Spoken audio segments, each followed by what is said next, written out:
सुप्रसिद्ध लावणी सम्राज्ञी सुरेखा पुणेकर यांना शेकोटी साहित्य संमेलनाच्या वतीने दिला जाणारा यंदाचा कैलासवासी डॉक्टर शंकर बोराडे लोककला पुरस्कार जाहीर झाला असून त्यांनी या पुरस्कार आणि शेकोटी साहित्य संमेलनाच्या पार्श्वभूमीवर कैलासवासी शंकर बोराडे यांच्या निवासस्थानी भेट देत त्यांच्या प्रतिमेला पुष्पहार अर्पण करून अभिवादन केलं।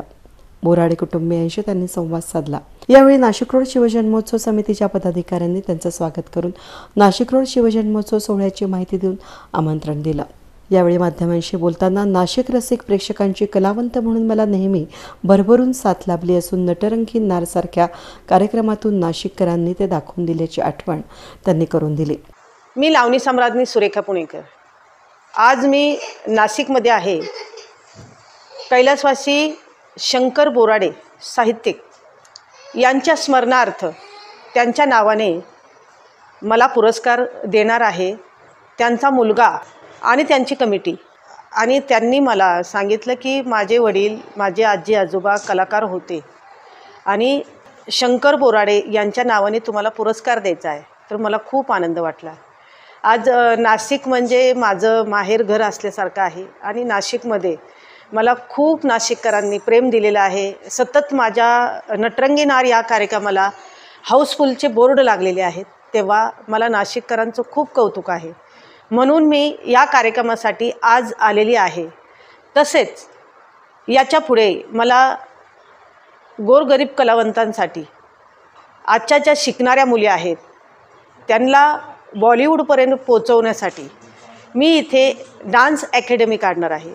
कथ्थक, भरतनाट्यम, सगळ्या प्रकारचे डान्स आणि वाद्य अशा प्रकारे मी इथं नाशिकमध्ये अकॅडमी करणार आहे। त्यासाठी मला हे सर्व मंडळी बोराडे कंपनी आणि भरपूर इथले हितचिंतक माझे आहेत ते मला सहकार्य करणार आहेत।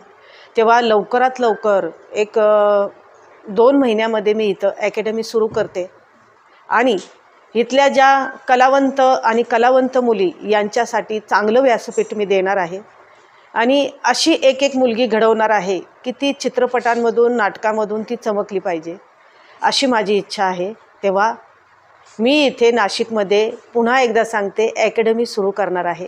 धन्यवाद।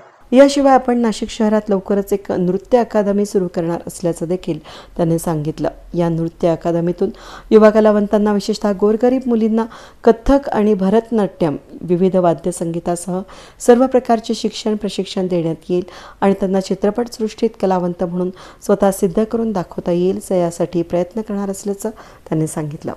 त्यामुळे भविष्यात लावणी सम्राज्ञी सुरेखा पुणेकर यांच्या नाशिकमधील अकादमीच्या माध्यमातून नाशिक जिल्ह्यातील आणखीन काही कलावंत लवकरच चित्रपटसृष्टीत झळकतील असा अंदाज व्यक्त केला जातोय।